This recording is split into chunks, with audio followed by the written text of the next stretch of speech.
삼구와 용산을 제외한 모든 지역에서 부동산 규제가 해제됩니다. 대출과 세제, 청약, 실거주 의무 등이 지난 정부 이전 수준으로 완화되는데 부동산 시장 연착륙으로 이어질지 짚어봤습니다. 대기업의 반도체 투자세 공제율이 최대 25%까지 상향됩니다.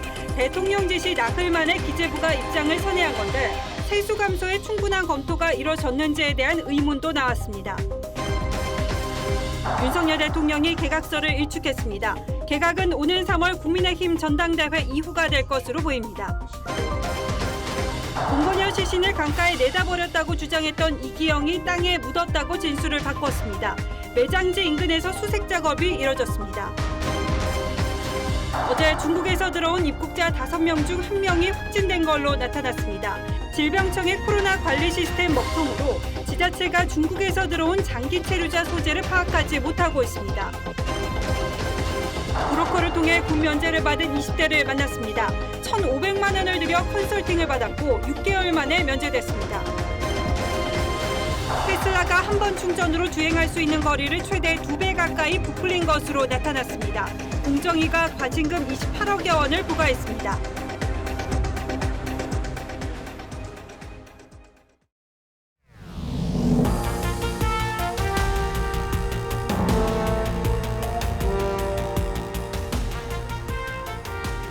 시청자 여러분 안녕하십니까? 뉴스9의 신동욱입니다. 집값이 너무 떨어진다고 아우성입니다. 지난 몇 년 동안은 매매, 전세, 월세 가릴 것 없이 너무 빨리 올라서 문제였는데 이제는 그 정반대가 된 겁니다. 적어도 서울만큼은 집값에 거품이 있다고 판단했던 정부도 그래서 결국 백기를 들었습니다. 강남 3구와 용산을 제외한 서울 전 지역에서 부동산 규제 대부분을 풀었습니다. 문재인 정부가 서울을 투기 과열지구로 묶은 지 5년 만입니다. 연초 발표를 서두른 건 상황을 그만큼 심각하게 보고 있다는 뜻일 겁니다. 그리고 이제는 더 이상 물러설 곳이 사실 없습니다. 여기서 집값 폭락세가 어느 정도 진정되지 않으면 정부가 우려했던 부동산 시장 경착륙 가능성이 커지기 때문에 정부와 시장 모두 긴장하고 있습니다. 오늘 뉴스9는 정부가 발표한 부동산 규제 완화 대책 상세히 풀어서 설명해드리겠습니다. 먼저 백대호 기자가 보도합니다. 정부가 새해 첫 주부터 적극 꺼내든 부동산 시장 활성화 대책은 규제 완화였습니다. 오늘 강남 3구 및 용산을 제외한 부분에 대한 거래 규제를 전격적으로 해제를 했습니다. 서울 전역을 비롯해 경기 성남과 과천 등 4곳이 투기 과열지구와 조정 대상 지역으로 묶여 있었는데 이번 조치로 강남 3구와 용산을 제외하곤 전국의 부동산 관련 족쇄가 5일부터는 다 풀리게 되는 겁니다. 규제가 해제된 지역은 종합부동산세와 양도소득세 중과에서 배제되고 주택담보대출 비율도 기존 50%에서 최대 70%로 확대됩니다. 이와 함께 양도세 비과세를 위한 2년 실거주 요건도 폐지됩니다. 정부가 연초부터 강력한 규제 완화 카드를 꺼내든 건 얼어붙은 부동산 시장의 경착륙을 막기 위해서입니다. 한국부동산원에 따르면 작년 11월 말 기준 전국 미분양 주택은 58,027호에 달해 한 달 전보다 23% 늘었고 주택 거래량 누계는 1년 전에 비해 반토막 났습니다. 우리는 잘못을 보면 바로 잡으려 했고 옳지 않은 길을 가면 멈춰 섰으며 이번 조치는 부동산 경착륙 우려가 금융시장 등 다른 분야에 끼칠 악영향도 최소화하기 위한 것으로 분석됩니다. TV조선 백대호입니다. 규제 완화와 함께 주택 공급을 늘리고 거래 숨통을 틔우는 대책도 나왔습니다. 그린벨트는 지역 여건에 맞게 풀 수 있도록 하고 분양가 상한제 적용 지역도 대폭 축소됩니다. 이어서 정수양 기자가 보도하겠습니다. 정부는 분양가 상한제 적용 지역도 대폭 축소합니다. 분양가 상한제는 새로 짓는 주택 분양가를 일정 금액 이상 높일 수 없게 하는 제도로 현재 서울 18개구 309개 동과 과천, 하남, 광명시 13개 동에 적용 중입니다. 이번 조치로 전매 제한 기준도 크게 풀립니다. 강남 3구와 용산을 제외한 서울 수도권은 최대 10년에서 3년으로, 비수도권은 최대 4년에서 1년으로 줄어드는 겁니다. 전매 제한 기간이 단축되면 지역에 따라 새 아파트를 준공 시점에 거래할 수 있게 됩니다. 정부는 이와 함께 분양가와 상관없이 청약 특별 공급과 중도금 대출이 가능하도록 했습니다. 분양 시장이 다소 좀 살아날 여지가 있고 기존 시장에도 긍정적 영향을 미치고 이런 선순환 구조가 예상이 되죠. 공공주택 등의 공급도 늘립니다. 임기 내에 공공주택 100만 가구를 공급하겠다는 계획인데 문재인 정부와 비교하면 29%가량 늘어난 물량입니다. 정부는 특히 비수도권의 경우 그린벨트, 즉 개발 제한 구역을 지역 여건에 맞춰 풀 수 있도록 하기 위해 지방자치단체의 해제 권한을 기존 30만 제곱미터에서 100만 제곱미터까지 확대합니다. 또 자금시장 경색으로 어려움을 겪는 건설 사업장을 위해 허그의 PF 대출 보증 공급 규모를 올해 10조 원으로 늘리고 5조 원 규모의 미분양 PF 보증 상품도 신설했습니다. TV조선 정수양입니다. 부동산 시장에서 눈여겨볼 대목이 또 있습니다. 임대차 시장에서 월세를 넘어 주 단위로 임대료를 내는 이른바 주세까지 등장했습니다. 술에 붙는 주세가 아니라 주세입니다. 전세 사기로 보증금을 떼일 염려도 없고 금리 인상으로 인한 이자 압박도 적다 보니 청년층 사이에서 인기를 끌고 있다고 합니다. 시장 상황에 따른 일시적 인기인지 아니면 세태를 반영하는 추세적 변화인지는 좀 더 지켜볼 필요가 있습니다. 김예나 기자가 그 현장을 직접 다녀왔습니다. 서울 강서구의 한 아파트 단지. 학군 수요가 몰려 전월세의 인기가 높았던 곳인데 최근엔 거래가 아예 없습니다. 다급한 집주인은 보증금을 받지 않고 한두 달짜리 초단기 임대를 내놨습니다. 월세 대신 주 단위로 임대료를 받는 경우도 있습니다. 세입자들은 고액의 보증금 부담을 덜고 집주인들은 주세라도 받기 위해 초단기 임대에 뛰어드는 겁니다. 실제로 한 주 단위로 오피스텔이나 아파트를 임대 계약할 수 있는 플랫폼 이용자도 급증했습니다. 800% 정도 거래량이 증가했어요. 단기 임대를 찾는 소유자분들이 좀 유연하게 주거 계약을 할 수 있고. 새해에도 10명 중 7명은 전셋값이 떨어질 것이라고 전망하면서 역전세 우려는 더 짙어진 상황. 정부는 전세 보증을 강화하고 공인중개사에게 집주인의 채무 정보를 공개하는 등 전세 사기를 뿌리 뽑겠다는 계획입니다. 하지만 고금리의 사기 피해 우려까지 겹쳐 차갑게 얼어붙은 전세 시장이 회복되지 않는 이상 분위기 반전은 역부족이란 지적이 나옵니다. TV조선 김예나입니다. 정부가 반도체 투자에 대한 세액 공제를 지난 연말 통과되었던 8%보다 크게 늘려주기로 했습니다. 이 8%라는 수치는 야당이 내놓은 수치보다 더 낮아서 반도체 산업 육성 취지에 크게 반한다는 비판이 적지 않았죠. 결국 대통령까지 나섰고 기재부가 백기를 들었습니다. 더 자세한 내용은 장혁수 기자가 전하겠습니다. 반도체 시설에 투자하는 기업의 세금 감면액이 대폭 늘어납니다. 정부는 오늘 반도체 세액 공제율을 대기업 15%, 중소기업 25%로 올리겠다고 밝혔습니다. 여기에 투자 증가분에 대한 추가 세액 공제율 10%를 합치면 대기업은 최대 25%의 세금이 줄어듭니다. R&D 비용에 대한 세액 공제율 30 내지 50%까지 감안하면 세계 최고 수준의 세제 지원을 하게 됩니다. 앞서 국회에선 세수 감소를 우려한 기재부가 야당 안에도 못 미치는 8%의 개정안을 내놔 통과된 바가 있습니다. 하지만 윤석열 정부의 반도체 경쟁력 강화 약속이 구호에 그쳤다는 비판이 쏟아졌고 윤 대통령이 반도체는 국가 안보 자산이라며 추가 지원 방안을 적극 검토하라고 지시하자 기재부가 나흘 만에 대폭 인상 방안을 내놓은 겁니다. 이번 반도체 세제 지원 규모는 3조 5천억 원으로 추산됩니다. 기업은 이번 결정을 환영한다면서도 추가 지원이 절실하다는 입장입니다. 미국은 반도체법을 통해 5년간 67조 원의 보조금을 투입하고 TSMC 공장을 유치한 일본은 건설 비용의 40%를 지원했습니다. 상당히 환영할 만한 수준이라고 보여지는데 앞으로도 장기적인 투자가 필요한 부분이기 때문에 국가적인 차원에서 지원이 꼭. 하지만 야당이 정부가 손바닥 뒤집듯 결정을 바꿨다며 반발해 정부 결단이 반도체 훈풍으로 이어질지는 지켜봐야 할 것으로 보입니다. TV조선 장혁수입니다. 예, 잘된 결정이라 생각하지만 뭔가 매끄럽지 못한 부분은 분명히 있어 보입니다. 다음 뉴스입니다. 올 초 정부 부처 일부 개각이 있을 거라는 전망의 구체적인 대상자 이름까지 거론되면서 연말 연시 관가가 술렁였습니다. 그런데 대통령이 오늘 당분간 개각은 없다고 못을 박았습니다. 대통령이 구체적인 인사에 대해 언급한 건 이례적인 일인데 그 배경이 더 흥미롭습니다. 황선영 기자가 대통령실의 내부 분위기를 취재했습니다. 윤석열 대통령은 첫 국무회의에서 우리 사회의 폐단을 바로잡겠다며 올해 주요 국정과제를 제시했습니다. 이 사회 곳곳에 숨어있는 비정상적인 폐단을 바로잡고 노동, 교육, 연금 등 3대 개혁을 강력하게 추진해 나가야 됩니다. 이어 비공개로 진행된 마무리 발언에선 당분간 개각은 없다며 연초부터 나오는 개각설에 부처가 뒤숭숭하면 제대로 일할 수 없다고 했습니다. 해가 바뀌었다고 인사를 하는 게 아니라고도 했습니다. 총리와 각 부처 장관, 대통령실 참모들이 모인 자리에서 개각설에 확실히 선을 그은 겁니다. 대통령실 한 관계자는 업무 보고를 받자마자 장관을 바꾸는 건 말이 안 되지 않냐며 흔들리지 않고 소신껏 일하라는 의미라고 설명했습니다.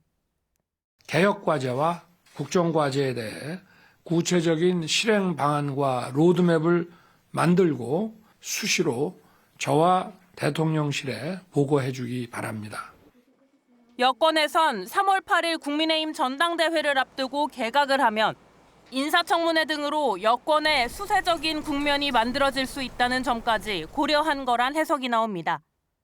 이에 따라 3월 전당대회 이후 새 지도부와 호흡을 맞출 내각과 대통령실 참모진 교체가 이뤄질 거란 전망에 더 힘이 실리게 됐습니다. TV조선 황선영입니다. 예, 황선영 기자의 설명을 들어보면 대통령실의 기준은 개각보다 당의 안정이 더 시급하다고 판단한 듯합니다. 그렇다면 당대표로 누가 뽑히느냐도 중요하지 않을 수 없죠. 당원을 대상으로 한 여론조사를 보면 아직은 나경원 전 의원의 표가 제일 많이 나옵니다. 그런데도 나 전 의원은 여전히 출마 결심을 하지 못하고 있습니다. 오늘은 대통령과 얘기를 나눠보고 결정하겠다고 했습니다. 그대로 해석하면 대통령이 만류하면 포기하겠다는 뜻으로도 들리죠. 그 이유가 뭘까요? 황병준 기자가 취재했습니다. 나경원 전 의원은 당 공식 행사에 잇따라 참석하며 당권 도전을 염두에 둔 행보를 이어왔습니다. 제가 모태 TK더라고요. 저희 어머님이 저를 가지셨을 때 저희 아버님이 대구 비행장에서 근무하셨습니다. 하지만 오늘은 출마에 대한 고심의 단면을 드러냈습니다. 장관급인 저출산 고령사회위원회 부위원장과 기후환경대사를 맡은 지 2달 만에 자리를 내놓고 출마하는 데 따른 부담을 토로한 겁니다. 나가라 말라 이렇게는 말씀 안 하시겠지만 그래도 대통령께서 저한테 인구 문제 업무를 맡기셨기 때문에 충분히 말씀을 또 나눠야 되지 않나요? 윤 대통령의 복심으로 통하는 장제원 의원과 연대를 시작한 김기현 의원에게 윤심이 실렸다는 관측도 나 전 의원에겐 발목에 달린 모래주머니로 작용합니다. 상승세를 타고 있는 김기현 의원은 나 전 의원과의 연대를 기대하고 있습니다. 맡은 지 2달 만에 그만두는 것이 옳은 것이냐 하는 것에 대한 고민을 하지 않을까 하는 그런 추측을 하고 있습니다. 나 전 의원은 설 연휴 전엔 입장을 정리할 것으로 알려졌는데 이와 함께 다른 친윤 주자들 간의 교통 정리도 본격화될 것으로 보입니다. TV조선 황병준입니다. 민주당 이재명 대표도 지난 연말 검찰 출석을 공언한 만큼 마냥 결정을 미루기 어려운 상황으로 몰리고 있습니다. 당초 1월 11일 전후한 시점이 유력하게 거론됐었는데 국회 상황이 아직은 유동적이어서 결론을 내리지 못하는 걸로 보입니다. 민주당 신년회에서 문희상 고문이 교토 3굴, 굴을 3개 파서 대비할 필요가 있다고 한 것도 여운이 길게 이어지고 있습니다. 보도에 신유만 기자입니다. 지난 1일 민주당 신년회에서 이재명 대표 바로 옆에 있던 문희상 민주당 상임고문이 토끼는 굴을 3개 판다는 사자성어 교토 3굴을 거론했습니다. 우리도 영민한 토끼를 닮아서 플랜 2, 플랜 3 뭐 이렇게 해서 좀 대안을 많이 마련하는 그런 해가 되기를. 이 대표의 사법 리스크를 당과 분리해야 한다는 취지였는데 이런 주장에 중진들도 가세했습니다. 이재명 대표의 사법적 의혹을 당의 총력을 쏟는 또 연계시키는 이런 것들은 자제해야 되는 플랜 B, 플랜 C가 필요하다. 사법 리스크는 야당과 관계없이 진행될 것이기 때문에 그건 절대적으로 필요하고. 이 대표가 윤석열 대통령 초청 신년 인사회에 불참한 데 대한 비판도 나왔습니다. 통 크게 품 넓게 나가서 정말 협치 좀 하자라고 하는 그런 것도 좀 할 수 있지 않았을까 하는. 검찰 출석을 공언했던 이 대표가 아직도 출석 날짜를 통보하지 않아 수사 차질도 예상됩니다. 네, 제가 출석하기로 했으니까요. 그렇게 하시면 되겠습니다. 검찰 관계자는 야당 대표에 대한 예우 차원에서 이 대표 측의 출석 날짜 통보를 기다리고 있다고 했습니다. TV조선 신유만입니다. 윤석열 대통령이 신년 정치개혁 화두로 꺼낸 중대 선거구제 개편에 대해서 거대 야당의 입장이 묘하게 흘러가고 있습니다. 민주당 출신인 김진표 국회의장까지 3월 중엔 법 개정을 마무리하자며 화답했지만 과거 소선거구제 폐지를 주장해왔던 이재명 대표는 신중해야 한다며 도리어 발을 뺐습니다. 이렇게 되면 3월까지 결론 내는 건 사실상 어려워질 가능성이 높아졌는데 왜 그런 건지 정민진 기자가 설명하겠습니다. 민주당 당원 게시판에 올라온 중대 선거구제 비판 글들입니다. 박정희와 전두환이 독재를 위해 써먹었던 수단이라거나 민주당 의석수만 뺏기는 제도라는 비판이 대부분이었습니다. 중대 선거구제를 찬성하는 의원은 윤석열 정권의 부역자라고 공격했고 다음 공천에서 배제해야 한다는 글도 올라왔습니다. 이런 반발 때문인지 이재명 대표는 유보적인 입장을 보였고 장단점들을 충분히 고려해서 우리 당내 의견을 지금 모아가는 중이다. 당 지도부에서는 반대 의견까지 나왔습니다. 중대 선거구는 사실상 거대 정당들이 나눠먹기를 하기에도 훨씬 편리한 제도. 하지만 이 대표는 그동안 소선거구제 폐지를 정치개혁의 핵심이라고 주장해왔습니다. 제3, 제4의 선택이 가능한 정치구조를 만들려고 하는 것은 제 이재명이 평생 가진 꿈이었습니다, 여러분. 특정 지역을 특정 정당이 독식하는 국회의원 선출 방식 바꿔야 합니다. 송영길 당시 대표도 지방선거에 중대선거구제 도입을 약속했습니다. 승자 독식의 패권 정치는 이미 수명을 다했습니다. 하지만 이 대표가 머뭇거리자 당내에서는 정치개혁 아젠다를 윤 대통령에게 뺏겼다며 전략부재를 지적했습니다.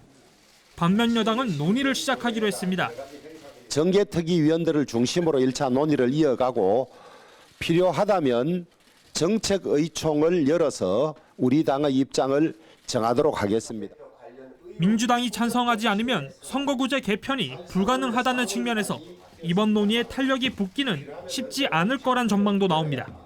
TV조선 정민진입니다. 과거에는 우리도 중대 선거구제를 채택한 적이 있습니다. 하지만 언제부턴가 소선거구제가 당연한 것처럼 인식돼 왔는데 두 선거구제의 장단점은 어떤 것이고 또 중대 선거구제로의 개편이 왜 어려운지 따져보겠습니다.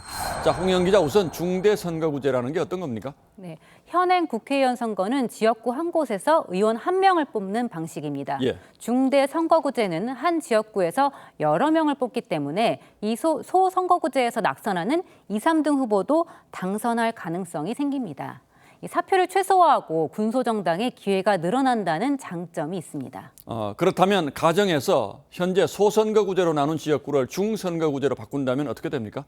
네, 어떻게 나누느냐에 따라서 다양한 변수가 생기는데요. 이 모의 실험을 해봤습니다. 우선 현재 비례대표와 지역구 의원 수는 그대로 두고 지역구 숫자를 지금의 절반 정도로 줄여서 지난 2020년 국회의원 선거 결과를 대입해봤습니다. 자, 흥미로운데요. 결과가 어떻게 나왔습니까? 네, 의석수 변동이 가장 큰 건 서울과 수도권이었습니다. 우선 서울은 21대 총선에서 더불어민주당이 49석 가운데 41석을 차지했는데요. 이 선거구를 합쳐본 결과 민주당과 국민의힘의 전신인 미래통합당이 24석씩 나눴고 정의당도 1석을 가져갔습니다. 이 경기도도 마찬가지입니다. 서울과 경기, 인천을 합친 결과 정당별 의석수가 이렇게 바뀌었습니다. 실제로 지난 총선에서 민주당과 미래통합당의 득표율 차이는 13%포인트 정도였는데 거의 득표수대로 가져간 셈입니다. 예, 상당한 변화가 있군요. 그렇다면 정치색이 강한 영호남의 변화는 어떻습니까? 네, 의석수 변동이 큰 건 서울과 수도권이었지만 이 정당 지형 변화가 큰 건 영호남, 그중에서도 영남이었습니다. 이 미래통합당 의석수가 압도적이었는데 2위인 민주당과 거의 반반씩 나눴습니다. 예. 다만 호남에서는 결과가 조금 달랐는데요. 통합당이 2등을 한 지역이 없다 보니 민생당과 무소속이 민주당과 의석수를 나눠 가져갔습니다. 이 영남에서는 지역주의를 벗어난 결과가 나왔지만 호남에서는 그렇지 못한 셈입니다. 자, 이걸 다 합치면 전체적으로 어느 당이 이득을 본 걸로 나옵니까? 네, 의석수가 많은 서울과 수도권에서 통합당이 더 가져간 의석수가 좀 많다 보니 전체 의석수로는 민주당이 줄고 통합당이 늘었습니다. 다만 이 2명을 뽑도록 선거구를 획정하면 여전히 소수 정당의 기회가 차단된다는 점도 나타났습니다. 중대 선거구제 역시 여러 한계가 있지만 양당 정치의 폐해, 이 적대적인 진영 정치에서 벗어나는 데 의미가 있다고 전문가들은 지적합니다. 둘 중에 하나를 선택할 수밖에 없는 이런 구조적 강박을 가져왔기 때문에 지금 우리나라 정치가 어쨌든 잘하기 경쟁이 아니라 상대를 악마화해서 자기를 정당화하는 이런 네거티브 정치를 아주 엄청나게 강화시켜 오고, 하지만 당장 내년 총선을 앞두고 정치권이 선거제도 개혁에 나설 가능성은 그리 크지 않아 보입니다. 지난 총선 때도 비례성을 강화하자고 해놓고 양당 모두 위성정당이라는 꼼수를 썼던 거 기억하실 겁니다. 예. 자기 선거구가 사라질 수도 있고 현역 의원만이 아니라 정치 지망생들도 새로운 그러니까 소선거구에서 중대선거구로 바뀌어진다는 것은 개헌보다 더 큰 변화가 될 수도 있거든요. 예, 그러나 지금 정치가 만족스럽지 못하다면 뭐라도 해봐야 하지 않겠습니까? 저도 한번 해보자는데 찬성입니다. 예, 홍영 기자 잘 들었습니다.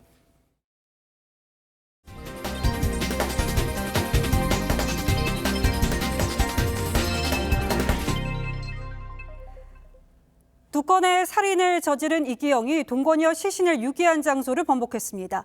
당초 강가에 버렸다고 했는데 땅에 묻었다고 말을 바꾸면서 매장지 인근에서 수색 작업이 이뤄졌습니다. 이기영의 얼굴 등 신상 공개가 됐음에도 이 실물과 차이가 크다는 지적이 계속됐죠. 내일 검찰 송치해서 얼굴이 공개될 것으로 보입니다. 노도일 기자입니다. 굴착기가 얼어붙은 땅 위를 파냅니다. 경찰이 이기영의 동거녀 시신을 찾던 중 수색견이 이상 반응을 보인 곳입니다. 앞서 이기영은 동거녀의 시신을 차량용 루프백에 담아 지난 8월 파주시 하천에 버렸다고 진술했습니다. 지난 엿새 동안 경찰 수색에도 불구하고 시신이 발견되지 않으면서 폭우 등으로 인한 유실 가능성도 제기됐습니다. 하지만 이기영은 오늘 당초 진술한 장소에서 2km 떨어진 곳인 하천 주변의 땅을 파서 시신을 묻었다고 진술을 번복하면서 수색은 원점에서 다시 이루어졌습니다. 위치를 상륙에서 이야기했다가 하루를 좀 바뀌고 그런 거죠. 경찰이 다시 수색에 나섰지만 한파로 땅이 얼어붙어 발굴 작업이 오래 걸리는 데다 날이 금방 어두워지면서 시신은 찾지 못했습니다. 이기영의 주거지에서는 혈흔과 머리카락 등에서 각기 다른 남녀 4명의 DNA가 검출됐습니다. 경찰은 대조 작업을 통해 DNA가 누구의 것인지 밝힐 예정입니다. 다만 경찰은 이기영의 주변인이 대부분 무사한 것으로 확인됐고 이기영의 여자친구와 가족 등도 집에 드나들어서 추가 범죄 정황으로 단정할 수는 없다는 입장입니다. 이기영은 내일 살인 및 사체 인직 등의 혐의로 검찰에 구속 송치될 예정입니다. TV조선 노도일입니다. 전장현이 이틀째 출근길 지하철 시위를 벌였습니다. 이 시위로 어제 지하철 13편이 무정차 통과한 데 이어서 오늘은 지하철 역장이 닫혔습니다. 전장현은 앞으로 주말과 공휴일을 제외한 모든 날에 기습 시위를 이어가겠다고 예고했습니다. 김창섭 기자가 현장에 다녀왔습니다. 출근 시간 전장현 회원이 지하철에 타려 하자 경찰이 이를 막으며 서로 뒤엉킵니다. 출근길 시위 이틀째인 전장현 측이 예정이 없던 동대문 역사문화공원역에서 기습 승차 시위를 벌이려다 경찰과 충돌했습니다. 서울시와 서울교통공사 측이 시위에 강경 대응하며 전장현은 지하철에 타지 못했습니다. 경찰은 어제 600명에 이어 오늘도 기동대 3개 중대 등을 배치해 안전사고에 대비했습니다. 철도 종사자의 직무사항 따르지 않거나 방해하는 행위는 철도안전법에서 금지하고 있습니다. 일부는 삼각지역에서 탑승 시위를 이어갔는데 이 과정에서 또다시 충돌이 벌어져 역장이 휠체어와 부딪히며 다리를 다쳤습니다. 전장현은 내일도 대통령 집무실에 연결되는 지하철 4호선에서 기습 시위를 벌이겠다고 예고했습니다. 전장현은 261을 출근길 지하철 선전전환을 진행하겠습니다. 시민 반응은 엇갈렸습니다. 어느 정도는 공감을 합니다. 경찰분들이 다치시면서까지 시위를 해야 되는 이유를 모르겠고 어제도 양측이 13시간 동안 대치하면서 열차 13대가 무정차 통과하고 경찰 1명이 부상당했습니다. TV조선 김창섭입니다. 국내 코로나 상황에 두 가지 큰 위협 요인이 등장했습니다. 하나는 아시다시피 중국입니다. 이 중국에 대한 방역 강화가 시작된 어제 하루에만 중국에서 들어온 사람 5명 중 1명꼴로 확진된 걸로 나타났습니다. 여기에 최근 미국을 강타하고 있는 초강력 변이까지 이미 국내에 유입된 것으로 확인됐습니다. 앞으로 한두 달이 이 코로나 확산의 중대 고비라는 앞선 전망이 다시 한번 명확해졌습니다. 신경희 기자입니다. 어제 하루 국내에 들어온 중국발 입국자는 총 1,052명입니다. 이 가운데 단기 체류자 309명이 인천공항 도착 직후 PCR 검사를 받았는데 20%인 61명이 확진된 걸로 판명됐습니다. 정부가 준비한 격리시설은 수용 인원이 100명이어서 오늘 중으로 부족해질 전망입니다. 방역당국은 중국인 우회 입국 경로인 홍콩과 마카오발 입국자들도 오는 7일부터 입국 전 검사를 의무화한다고 밝혔습니다. 홍콩뿐만 아니라 그 허브 공항 같이 이렇게 돌아서 오는 그런 공항에서 오는 분들에 대해서도 이런 가운데 신종 초강력 변이마저 국내에 유입됐습니다. 인도에서 발생한 뒤 현재 미국 확진자의 40%를 차지하는 XBB 1.5 변이에 감염된 사례가 국내에서도 13건 확인됐습니다. 면역 회피력이 높아 치료제와 개량 백신의 저항력이 있습니다. 지금 2차 백신 맞으면 XBB를 막을 수 있느냐. 그 효력이 좀 떨어질 거예요. 면역 회피가 많아져서. 방역당국은 이 경우에도 중증과 사망률을 줄일 수 있는 개량 백신 접종을 권고하고 있습니다. TV조선 신경입니다. 상황이 이렇게 심각한데 우리 방역망에는 큰 구멍이 났습니다. 중국발 입국자 가운데 한국인과 장기 체류자는 24시간 내에 보건소에서 PCR 검사를 받도록 하고 있죠. 이 원칙에 따라서 공항에 대기하지 않고 집으로 돌아간 인원이 700명이 넘습니다.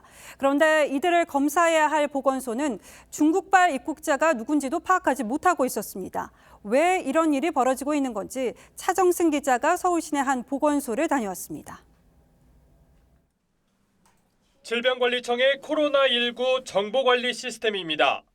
PCR 검사 대상자의 이름과 역학정보, 검사 결과 등이 나옵니다. 그런데 어제부터 입국 후 PCR 검사가 의무화된 중국발 입국자 명단은 뜨지 않습니다. 하나 주소지면은 검색이 되는 걸로 알고 있습니다. 국내 체류지와 전화번호도 조회가 안 돼 연락할 방법조차 없습니다. 현황이 제가 조회는 안 되고 있어요. 몇 명인지 어느 분인지. 질병청은 오후 2시까지 문제를 개선하겠다고 했지만 오후 4시가 지나도록 상황은 그대로입니다. 입국자가 하루가 지나도록 PCR 검사를 받지 않아도 확인할 수 있는 방법이 없는 겁니다. 입국 첫날 항공편으로 입국해 곧바로 거주지로 향한 한국인과 외국인 장기 체류자는 모두 743명입니다. 이 가운데 몇 명이 실제 검사를 받았는지도 파악이 안 되는 상황입니다. 저희 해외 입국 관리반을 따로 채용을 저희는 했었고요. 기다리고 있는데 명단이 검색이 안 되다 보니까 당국은 입국 후 24시간 이내 검사를 받지 않을 경우 처벌 조항도 두었지만 첫날부터 큰 허점을 드러낸 겁니다. 질병청은 누락된 중국발 입국자 정보는 우선 조치했다면서 시스템 정상화는 진행 중이라고 밝혔습니다. TV조선 차정승입니다. 사찰 대웅전에 불을 지른 50대 남성이 붙잡혔습니다. 스님이 사찰 안에서 술을 마시지 말라고 하자 불을 지른 건데요. 범행 3시간 만에 한 주점에서 술을 마시다가 검거됐습니다. 이성진 기자입니다. 50대 남성 A씨가 대웅전 커튼에 라이터로 불을 붙입니다. 불길이 서서히 치솟더니 잠시 후 대웅전을 집어삼킵니다. 3시간 20분 만에 대웅전이 모두 불에 타 잿더미가 됐습니다. 그냥 말이 안 나옵니다. 엄두가 안 나죠. 눈물밖에 안 나와요. 그냥. 건조주의보가 발령된 가운데 사찰에 불이 나자 소방당국은 불길이 주변 산으로 번지지 않도록 사력을 다했습니다.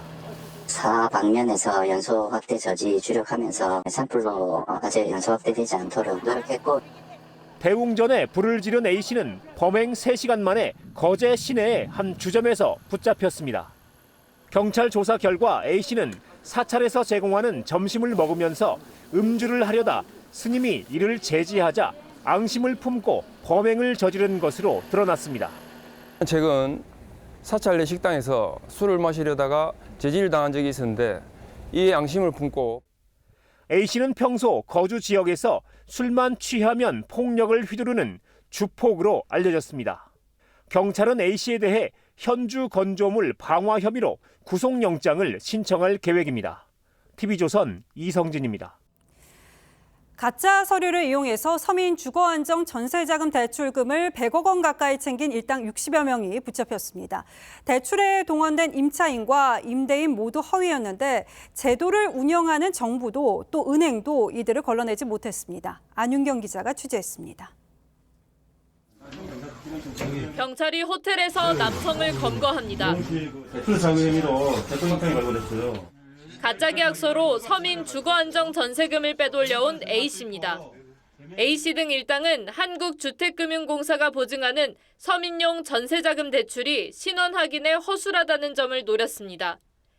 이들은 허위로 임대인과 임차인을 모집해 소득 증빙 서류 등을 위조한 뒤 허위 전세계약서를 만들어 대출을 받았습니다.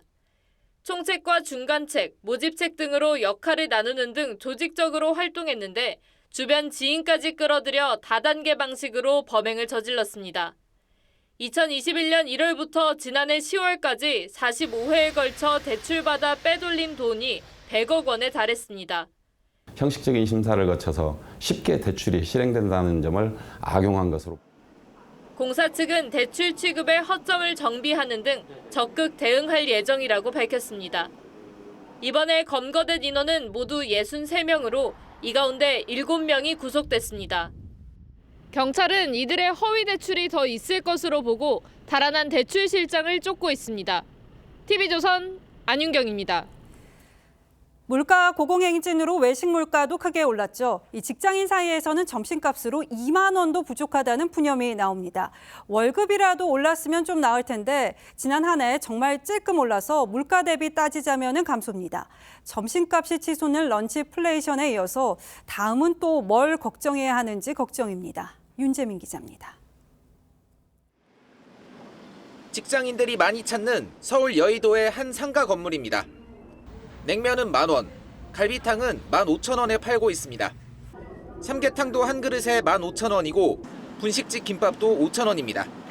프랜차이즈 커피도 지난해 10% 가까이 가격이 뛰어 점심 한 끼에 커피 한 잔 마시면 2만 원도 모자랄 지경입니다.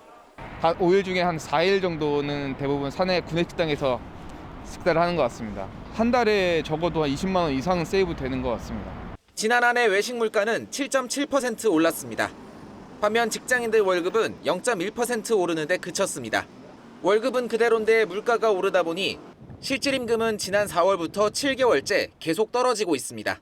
월급이 조금 오르긴 했지만 물가와 그다음에 금리가 상당히 올라서 월급 오른 게 크게 느껴지지 않고 생활하는 게 좀 힘든. 전문가들은 올해도 고물가가 이어지며 실질임금 하락이 이어질 걸로 보고 있습니다. 내년 상반기 물가 상승률 전망이 한 4% 5% 이렇게 나오거든요. 실질 소득이나 실질 임금이 계속 저하된다 이렇게 볼 수가 있는 거죠. 월급 빼고 다 오르는 고물가 시대. 직장인들에겐 점심 한 끼 해결하는 것도 걱정거리가 됐습니다. TV조선 윤재민입니다. 유명 전기차 회사 테슬라가 한 번 충전으로 주행할 수 있는 거리를 최대 2배 가까이 부풀려 광고했다며 공정위가 과징금 28억 원을 물게 했습니다. 테슬라가 의혹을 받고 있는 광고는 이뿐이 아니었습니다. 송병철 기자입니다. 테슬라를 2년째 몰고 있는 김모 씨. 겨울만 되면 주행거리가 줄어드는 느낌을 받았습니다. 겨울철에 평상시 대비해서 가용할 수 있는 키로수가 한 20% 정도 감소됨을 느낍니다. 차주의 이런 느낌은 사실이었습니다. 그동안 테슬라는 1회 충전으로 500km 이상 갈 수 있다고 광고해 왔는데 상온 등 특정 조건에서만 가능한 최대 주행거리를 모든 조건에서 가능한 것처럼 부풀려 광고했던 겁니다. 특히 한 모델은 한 번 충전으로 446km 이상 주행할 수 있다고 광고했지만 실제 주행거리는 절반 수준에 그쳤습니다. 다른 국산 전기차들은 이를 미리 공지했습니다. 테슬라는 충전 성능도 실제보다 뛰어나다고 광고했고 휘발유 차보다 연료 절약분이 많다고 한 것도 사실과 달랐습니다. 공정위는 테슬라 광고에 거짓과 과장이 있다고 보고 과징금 28억여 원을 부과했습니다. 특정 조건 아래에서 얻을 수 있는 성능, 효과를 일반적인 성능인 것처럼 부풀려 광고한 행위가 법 위반임을 확인하였습니다. 또 주문을 취소했을 때 수수료 10만 원을 950여 명에게 환불해주지 않고 온라인으로만 주문 취소를 받은 데 대해서도 시정명령과 과태료 처분을 받았습니다. TV조선 송병철입니다. 유명 프로배구 선수가 병역 비리 가담 사실을 시인해 충격을 준 데 이어서 파문이 축구계로도 번졌습니다. 관련자가 수십 명에 이를 거란 보도도 나오고 있는데 저희 취재진이 구속 수감 중인 병역 브로커 구 씨로부터 소위 병역 컨설팅을 받고 실제로 면제를 받았다는 사람을 만나 얘기를 들었습니다. 병역 면제가 이루어지는 과정은 마치 한 편의 영화 시나리오 같았습니다. 보도에 윤서하 기자입니다. 3년 전 집안 사정으로 갑자기 군 입대를 늦춰야 했던 27살 A씨. 입영 연기를 도와줄 사람을 찾다 행정사무소에서 병역 브로커 구모 씨를 만났습니다. 구 씨는 바로 입영 연기를 해주고 돈을 더 주면 군 면제까지 도와주겠다며 A씨를 꼬드겼습니다. 나중에 돈이 생기면은 걱정하지 말고 나 찾고 일단 한 2년인가 돈을 모았어요. 처음엔 입대 연기만 돼도 좋겠다라고 생각했던 입대 예정자들은 브로커 구 씨의 말대로 실제 입영이 연기가 되자 구 씨의 말을 믿게 됐고 나중에 병역 면제 의뢰까지 받게 됩니다. 1,500만 원을 내자 구 씨가 면제 시나리오를 보여주며 어떻게 연기하면 되는지 지침까지 줬습니다. 동영상 보여주고 그 시나리오대로 얘기해라. 옆으로 쓰러진 다음에 이렇게 새우처럼 등을 굽이고 침을 좀 흘리고 응급실 입원 기록을 만들고 가족이나 지인 앞에서 뇌전증 환자인 척해 증인을 확보하라는 등 계획은 치밀했습니다. 결국 4급이던 A씨는 6개월 연기를 한 뒤 판정 보류 대상인 7급을 받았고 재검사에 대비해 최근까지 대학병원에서 가짜 진료를 받아왔습니다. 계속 병원 다니라고 해가지고 그래서 다녔고 약 처방 받았고 6개월 받은 것 같은데요. A씨는 시나리오대로 7급에 이어 면제까지 기다리고 있었지만 구 씨 병역 비리가 드러나면서 검찰 조사를 받고 있습니다. TV조선 윤서입니다.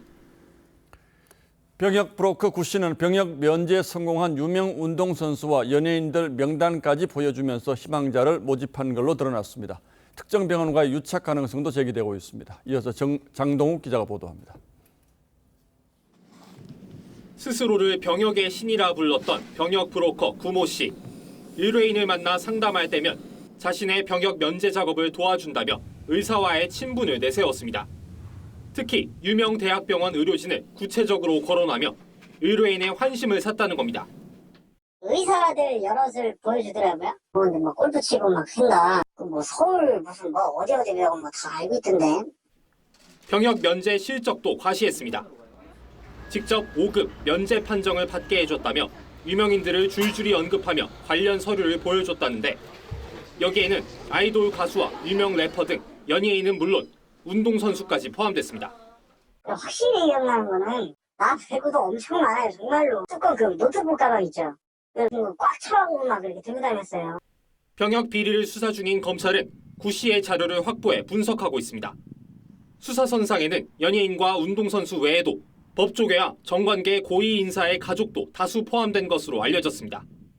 검찰은 구 씨와 마찬가지로 행정사 간판을 내건 병역 브로커들이 더 있을 것으로 보고 수사를 확대하고 있습니다. TV조선 장동우입니다. 전국에 한파특보가 발효됐습니다. 폭포는 거대한 빙벽으로 변했고 낚시터의 얼음 두께는 30cm를 훌쩍 넘었습니다. 이번 추위는 모레까지 이어집니다. 이승훈 기자입니다. 높이 50m의 구곡 폭포입니다. 산에서 내려오는 물줄기가 그대로 얼어붙었습니다.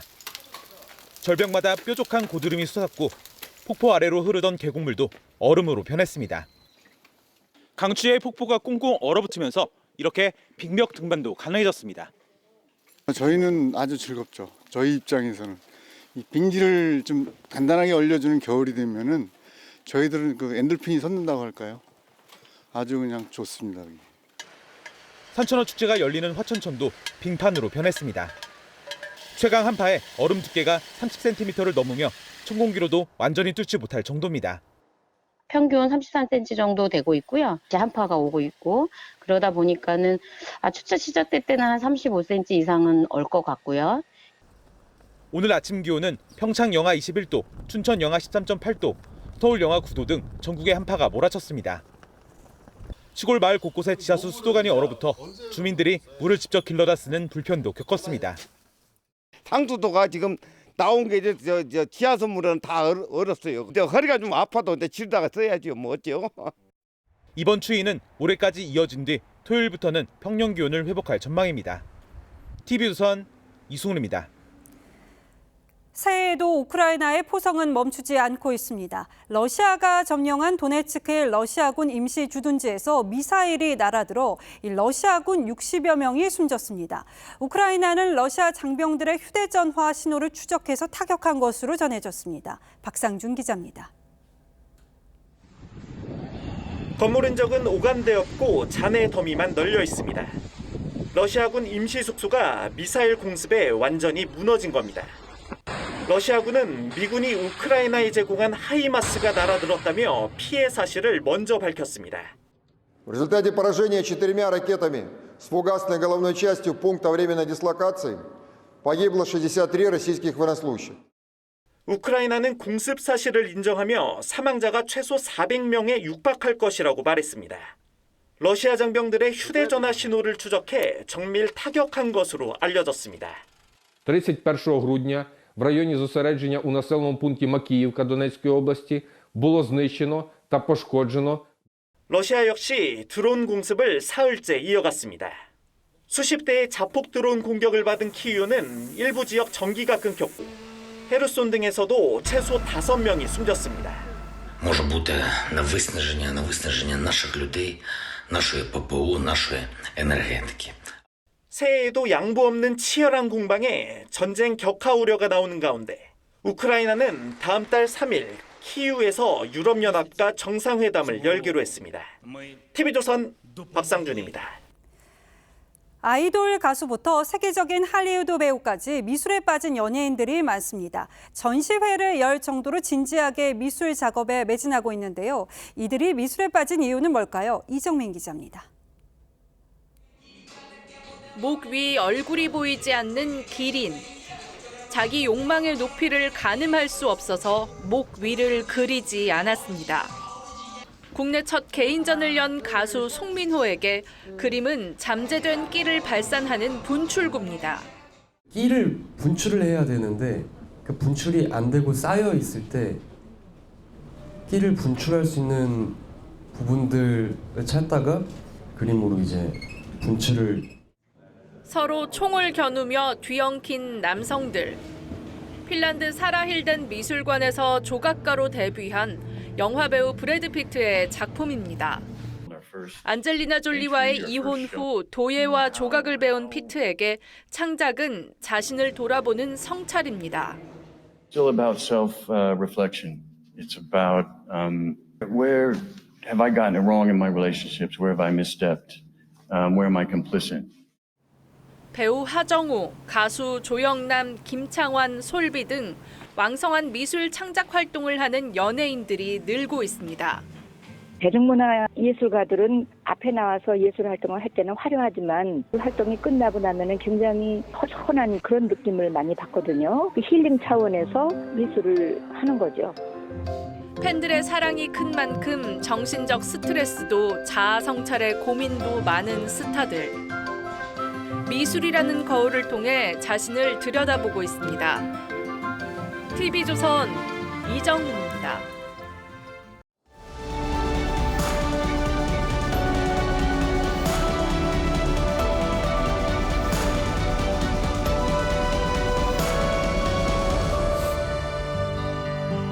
저 차를 타고 일터로 가는 인부들의 힘센 팔뚝 위에 사랑 첫 차는 싱싱한 설렘을 실어 나릅니다. 투명한 유리창 햇살 가득한 첫 차를 타고 어두운 밤으로부터 세상이 깨어나는 새벽 버스 정류장 첫 차는 희망입니다. 아이들 잠든 얼굴 뒤로 하고 새벽 첫 차를 타네. 이 노래는 낮은 곳 소외된 이들에게 세상의 따스한 시선을 끌어모았던 노회찬 의원을 기립니다. 그는 2010년 어느 새벽 4시 서울 구로동에서 개포동으로 가는 6411번 시내버스에 올랐습니다.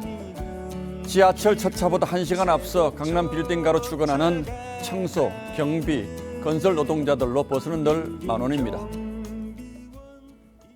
힘든 거는 저기 아침에 버스 타는 게 이번 정류장은 이게 사람이 너무 많으니까 여기서 많이 시달리죠. 그리고 어제 새해 첫 출근 날 새벽 한덕수 총리가 146번 시내버스를 탔습니다. 이 차를 10분 전에 내보내달라. 이게 소원이에요. 여기 가시는 분들의 소원. 상계동에서 강남역까지 가는 146번 버스도 빌딩 노동자들을 가득 실어 나릅니다. 서울 버스 노선 중에 유일하게 첫 차가 석 대나 동시에 출발하죠.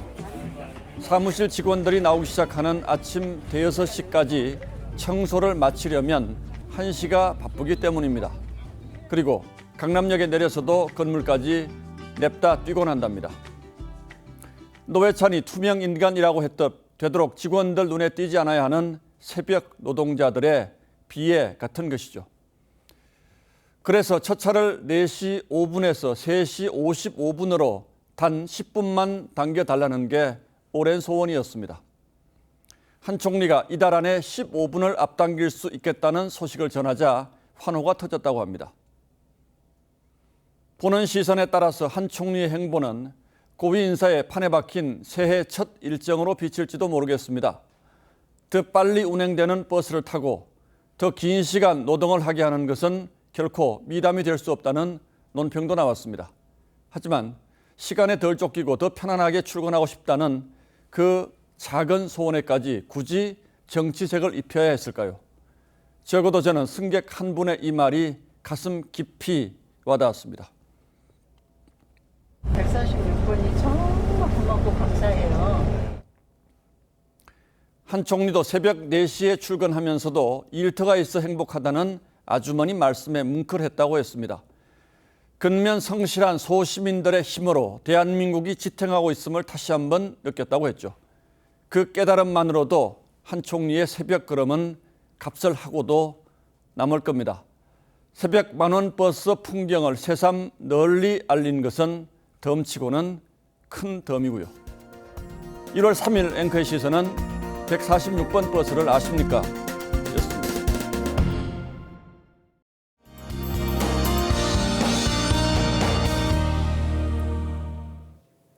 내일도 추운 날씨 속에 눈비 소식은 없습니다. 다만 중부와 호남 지역에는 전에 내린 눈이 아직 쌓여 있는 곳이 있는데요. 빙판길을 조심하셔야겠습니다. 또 중국발 먼지가 유입되는 가운데 대기도 정체되면서 서쪽 지역은 공기가 다소 좋지 않겠습니다. 특히 충북 지역은 종일 나쁨 수준의 농도를 보이겠습니다. 중부 지역에는 한파 경보가 발효 중이고요. 아침 기온은 충주가 영하 11도, 서울은 영하 7도까지 떨어지겠습니다. 남부 지역은 대구가 영하 4도에서 시작해 낮에는 6도까지 오르겠습니다. 일교차가 큰 만큼 체온 유지에 더 신경 쓰셔야겠습니다.